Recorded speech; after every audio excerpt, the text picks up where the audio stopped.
In today's video, I will be covering a very rare and aggressive chess opening where you can get a great position as early as move 4 for white.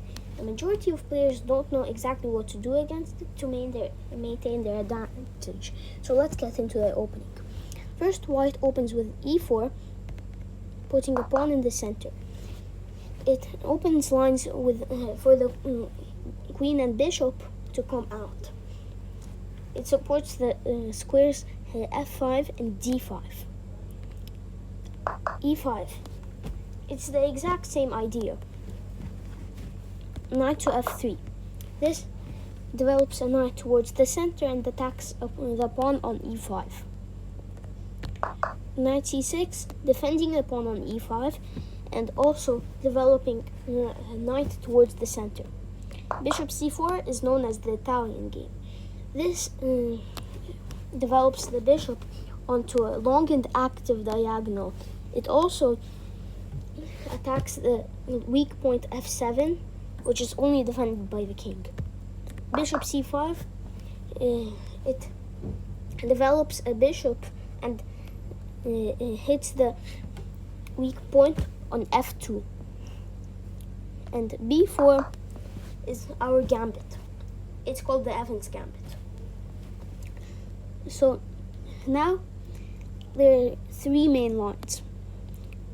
Knight takes b4, bishop takes b4, and bishop back to b6. First, let's see the most popular line, which is bishop takes b4. Here, our idea is to play c3 and d4 with tempo to get a big center, develop our pieces, and get an attack. So after c3, attacking the bishop, there's 4 different moves. First, let's cover the bishop c5 variation. Here, we go d4, attacking the center. After e takes d4, which is basically the only move in this position, we castle. And if they want to take another pawn, then we sacrifice our bishop on f7 with check, which is a brilliant move, according to Stockfish. After king takes f7, queen d5 check forks the king and the bishop. The king usually goes back to e8, and we can do an in-between move check, and then take the bishop. Now we're putting double attack on the pawn on c3, which cannot be defended.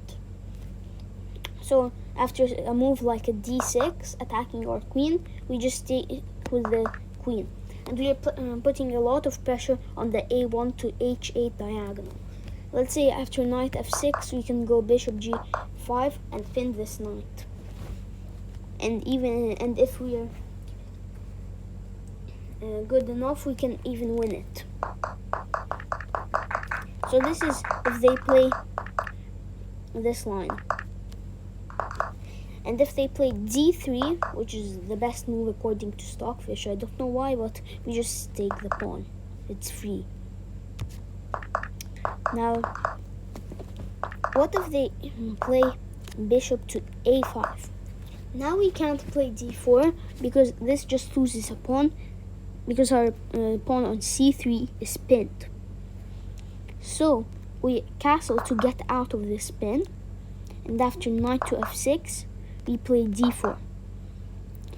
They should take and we can take back, but if they play knight here, what we play is knight takes e5.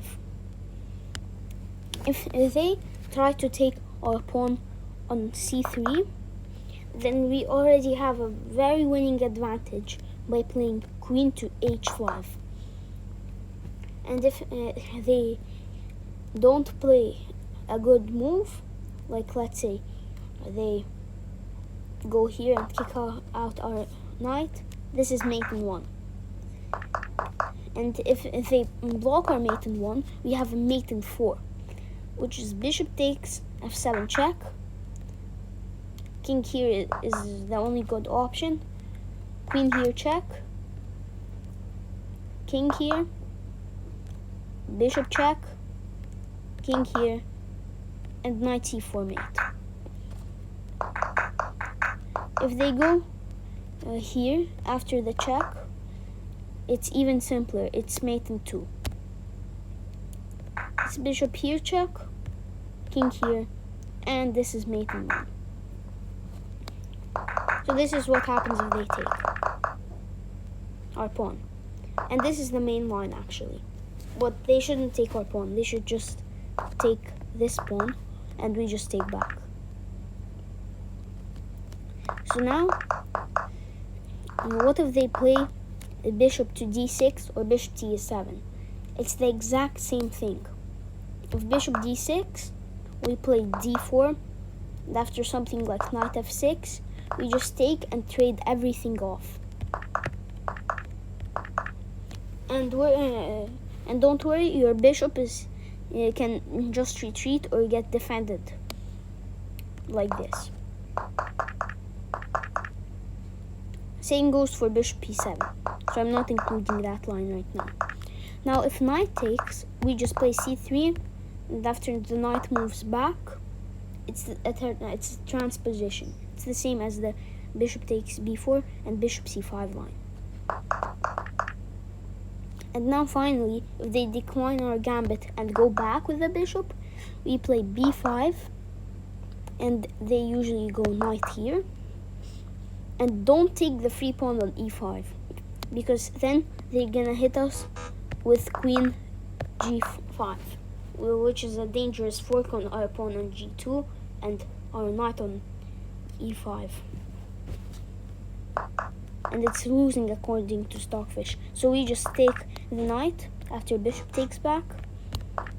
We play c3, and after the bishop moves back, we play d4.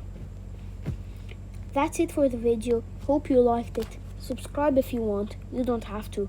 Also, I have all the lines in the description, and goodbye.